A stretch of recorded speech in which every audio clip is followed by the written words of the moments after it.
నిన్న enforcement directorate విచారణకు వెళ్ళి వచ్చిన తర్వాత విజయసాయి రెడ్డి ఆ ప్రెస్తో మాట్లాడినటువంటి మాటలు ఇప్పుడు రాష్ట్ర వ్యాప్తంగా పెను సంచలనంగా మారాయి.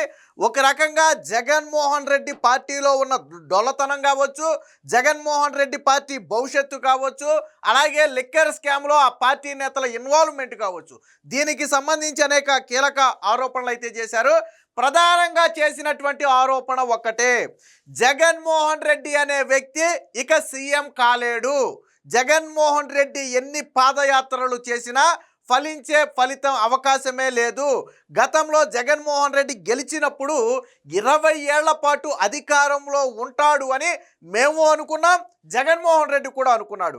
కానీ తరువాత జరిగినటువంటి పరిణామాలు ఈరోజు జగన్మోహన్ రెడ్డిని అధపాతాళానికి తొక్కేశాయి. జగన్మోహన్ రెడ్డి చుట్టూ ఒక కోటరీ ఉంది. ఆ కోటరీ మాట విన్నంతకాలం, ఇక్కడ కూటమి అధికారంలో ఉన్నంతకాలం జగన్మోహన్ రెడ్డి అనే వ్యక్తి ముఖ్యమంత్రి కాలేడు. పాదయాత్ర లాంటి ఆ ప్రయోగాలు చేసినా అది వృధా ప్రయాస తప్ప ఎటువంటి ఫలితం ఉండదని చెప్పి నిన్న కుండ బద్దలు కొట్టడం జరిగింది. ఎప్పుడైతే విజయసాయి రెడ్డికి భవిష్యత్తులో జగన్మోహన్ రెడ్డి అనే వ్యక్తి సీఎం కాలేడు అని చెప్పాడో అది ఒక రకంగా వైసీపీని కుదిపేసింది. సరే, విజయసాయి రెడ్డికి ప్రస్తుతానికి వైసీపీతో కొద్దిగా విభేదాలుండి దూరంగా ఉన్నప్పటికీ కూడా ఒకప్పుడు విజయసాయి రెడ్డి జగన్మోహన్ రెడ్డి వేరు కాదు. 2019లో జగన్మోహన్ రెడ్డి గెలిచాడు అంటే తెర ముందు జగన్మోహన్ రెడ్డి ఉంటే తెర వెనక విజయసాయి రెడ్డి ఉండి ఆ రోజు జగన్మోహన్ రెడ్డిని గెలిపించాడు. సో కాబట్టి పార్టీలో నెంబర్ టూ అని ఎందుకు అంటారు అంటే అప్పట్లో విజయసాయి రెడ్డి పేరు తప్ప మరొక పేరు వినపడదు. మీరు గతానికి వెళ్ళండి, ఒక 5 ఏళ్ళు వెనక్కి వెళ్ళి చూడండి, 6 ఏళ్ళు. 2019లో జగన్మోహన్ రెడ్డి గెలిచినప్పుడు జగన్, విజయసాయి రెడ్డి ఈ 2 పేర్లు తప్ప మూడో పేరు మీకు ఎక్కడైనా వినపడిందా? వినపడలేదు కదా. అంటే విజయసాయి రెడ్డి అలా చేశాడు. అలాగే జగన్మోహన్ రెడ్డి చేసే ప్రతి పని కూడా విజయసాయి రెడ్డికి తెలుసు. ఈవెన్ జగన్మోహన్ రెడ్డి 43,000 కోట్ల అక్రమాస్తుల కేసులో కూడా విజయసాయి రెడ్డి నిందితుడిగా ఉన్నాడు. జగన్మోహన్ రెడ్డి మీద ఉన్నటువంటి ప్రతి కేసు కూడా విజయసాయి రెడ్డి మీద ఉంది. అంటే అన్ని వివరాలు, ఆర్థిక లావాదేవీలు మొదలుకుని రాజకీయాల వరకు కూడా అన్ని వివరాలు తెలిసిన ఏకైక వ్యక్తి విజయసాయి రెడ్డి మాత్రమే. మరి అలాంటి విజయసాయి రెడ్డి జగన్మోహన్ రెడ్డి అనే వ్యక్తి ఇక సీఎం కాలేడు అని చెప్పాడు అంటే పరిస్థితి ఎలా ఉందో అర్థం చేసుకోవచ్చు. ఇక్కడ ఇంకో మాట కూడా చెప్పాడు, ఒకవేళ జగన్మోహన్ రెడ్డి సీఎం కావాలి అంటే పరోక్షంగా బీజేపీ లాంటి పార్టీతో జత కడితే తప్ప జగన్మోహన్ రెడ్డి ముఖ్యమంత్రి కాలేడు. అదే చెప్పాడు. నరేంద్ర మోదీ సమర్థవంతంగా పరిపాలిస్తున్నాడు, సో ఆయన్ని వంకబెట్టడానికి లేదు. అలాంటి ఒక పాలన ఇక్కడ కావాలి. సో అలాంటి శక్తితో కలిసి ఇక్కడ పని చేయాలంటే ఇండైరెక్ట్గా చెప్పింది ఏంటంటే జగన్మోహన్ రెడ్డి సీఎం కావాలి అంటే బీజేపీ లాంటి పార్టీ సపోర్టు తీసుకోకపోతే జగన్మోహన్ రెడ్డి మరొకసారి ముఖ్యమంత్రి అనే అవకాశమే లేదు. ఇది ఎవరో చెప్తే ఏముందిలే వాళ్ళకి ఏం తెలిసిలే రాజకీయ విమర్శలు చేస్తారనుకోవచ్చు. బట్ జగన్మోహన్ రెడ్డిని ఒంటి చేత్తో గెలిపించిన వ్యక్తిగా విజయసాయి రెడ్డికి పేరుంది. ఆ రోజు నేను మళ్ళీ చెప్తున్నాను, జగన్మోహన్ రెడ్డి తెర ముందు ఉంటే తెర వెనక విజయసాయి రెడ్డి ఉన్నాడు. వాస్తవానికి తెర ముందు వ్యక్తి కంటే తెర వెనక వ్యక్తే చాలా ఇంపార్టెంట్. కథ మొత్తం నడపాల్సింది తెర వెనక వ్యక్తే. సో అలాంటి విజయసాయి రెడ్డే ఈరోజు జగన్మోహన్ రెడ్డి నైజం అయితే బయట పెట్టాడు. దీనికి సంబంధించి ఒక వీడియో క్లిప్ ఉంది. ఫస్ట్ ఆ వీడియో క్లిప్ చూసి అప్పుడు తర్వాత మిగతా విషయాలు మాట్లాడదాం. ప్రజాభిమానం చూరగొన్నటువంటి వాళ్ళే అధికారంలో ఉంటారు. నేను ఇంకా కూడా చెప్తా ఉన్నాను, ఈ కోటరీ ఇలాగే కొనసాగితే జగన్మోహన్ రెడ్డి గారు అధికారంలోకి వచ్చే ప్రసక్తి లేదు. కూటమి అలాగే కొనసాగితే జగన్మోహన్ రెడ్డి అధికారంలోకి వచ్చేటటువంటి ప్రసక్తి లేదు. విన్నారు కదా, ఈ కోటరీ అలాగే కొనసాగినా ఈ కోటరీ అంటే జగన్మోహన్ రెడ్డి చుట్టూ ఉన్నవాడు, కూటమి అంటే ఇప్పుడున్నటువంటి టీడీపీ, జనసేన, బీజేపీ. సో వీళ్ళు అంటే జగన్మోహన్ రెడ్డి చుట్టూ కోటరీ ఉన్నంతకాలం ఆయన సీఎం కాలేడు. ఇక్కడ వీళ్ళు ముగ్గురు కలిసి ఉన్నంతకాలం కూడా జగన్మోహన్ రెడ్డి సీఎం కాలేడు. ఆయన ఎన్ని పాదయాత్రలు చేసినా వృధా ప్రయాసానే.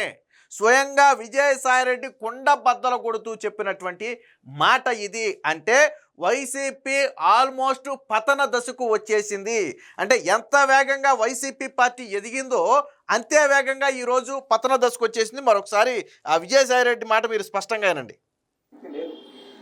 ఈ యొక్క కూటమి అలాగే కొనసాగితే జగన్మోహన్ రెడ్డి అధికారం కొనసాగితే అధికారంలో ఉంటారు. నేను ఇంకా కూడా చెప్తా ఉన్నాను, ఈ కోటరీ ఇలాగే కొనసాగితే జగన్మోహన్ రెడ్డి గారు అధికారంలోకి వచ్చే ప్రసక్తి లేదు. వినండి. ఈ యొక్క కూటమి అలాగే కొనసాగితే జగన్మోహన్ రెడ్డి అధికారంలోకి వచ్చేటటువంటి ప్రసక్తి లేదు.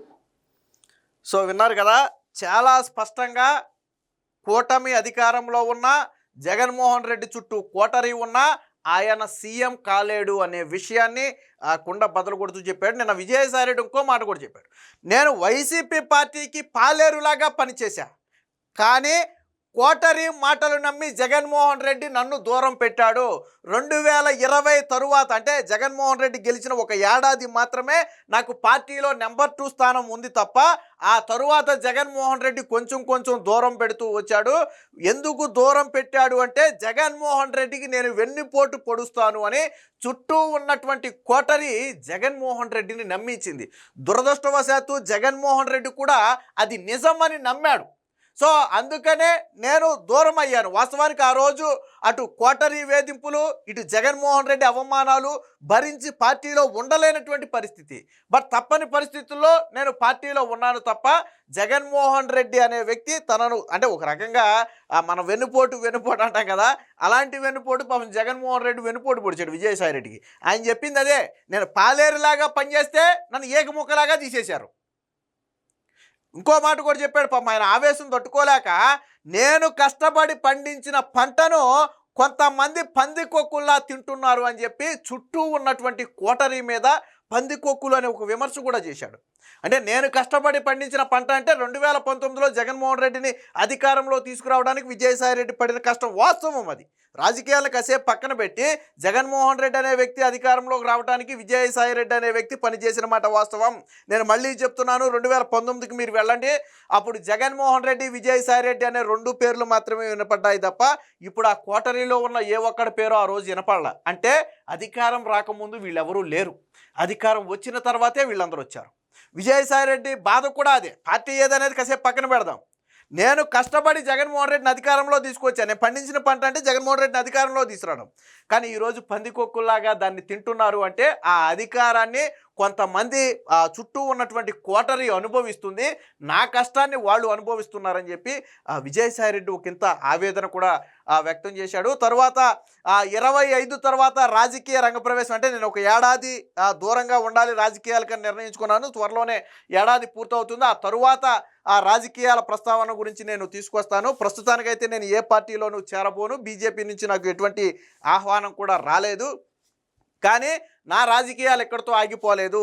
ఎవరైతే నన్ను విమర్శించారో, ఎవరైతే నన్ను దూరం పెట్టారో వాళ్ళు కళ్ళు తెరిచే విధంగా నేను ప్రజాసేవ చేయాలి అని నిన్న విజయసాయి రెడ్డి ఒక వ్యాఖ్య చేశాడు. అంటే జగన్మోహన్ రెడ్డికి బుద్ధి చెప్పాలి అనేది విజయసాయి రెడ్డి మనసులోని మాట. నన్ను ఎందుకు పనికిరాని వాడిగాను, ప్రజలకు సేవ చేయకుండా కేవలం దోపిడీదారుడుగాను జగన్మోహన్ రెడ్డి నన్ను చిత్రీకరించాడు, కానీ అది తప్పు. నేను ప్రజాసేవ చేయటానికే రాజకీయాల్లోకి వచ్చానని చెప్పి నిరూపించుకోవడం కోసం నేను మళ్ళీ తిరిగి ప్రజాసేవలోకి వస్తానని చెప్పి నిన్న విజయసాయి రెడ్డి చెప్పడం జరిగింది. ఏది ఏమైనా మొత్తంగా జగన్మోహన్ రెడ్డి అనే వ్యక్తి విజయసాయి రెడ్డి అనే వ్యక్తికి కోటరీని నమ్మి వెన్నుపోటు పొడిచాడు. ఆ రోజు ఆపద కాలంలో ఆదుకున్నటువంటి జగన్మోహన్ రెడ్డే ఈ రోజు వెన్నుపోటు పొడవటం అనేది విజయసాయి రెడ్డి జీర్ణించుకోలేకపోయాడు. కాకపోతే చెప్పిన మాట వాస్తవం. ఇప్పట్లో జగన్మోహన్ రెడ్డి అనే వ్యక్తి అధికారంలోకి రాలేడు. మన గతంలో ఒకసారి కూడా చెప్పుకున్నాం, జగన్మోహన్ రెడ్డి గెలిచినప్పుడు 20 ఏళ్ళు అధికారంలో ఉంటాడని ఆయన భావించాడు, ఆయన కోటరీ కూడా భావించింది. విజయసాయి రెడ్డి నిన్న అదే చెప్పాడు, మేము 20 ఏళ్ళు అధికారంలో ఉంటాడు అనుకున్నాం, జగన్మోహన్ రెడ్డి కూడా అలాగే అనుకున్నాడు, నేను ఒక 20 ఏళ్ళు అధికారంలో ఉంటానని. కానీ తరువాత జరిగినటువంటి పరిణామాలే ఆయన్ని, అంటే ఎవరి మాట వినకపోవడం కావచ్చు, లేదా కోటరీని నమ్మటం వల్ల కావచ్చు, జగన్మోహన్ రెడ్డి ఈ స్థాయిలో పతనం అయిపోయాడని చెప్పి చెప్పడం జరిగింది. మొత్తంగా ఏది ఏమైనా ఈ నిన్న విజయసాయి రెడ్డి చేసిన వ్యాఖ్యలు అనేవి ఈరోజు వైసీపీ పార్టీలో పెను దుమారం రేపాయి అనటంలో ఎటువంటి సందేహం లేదు.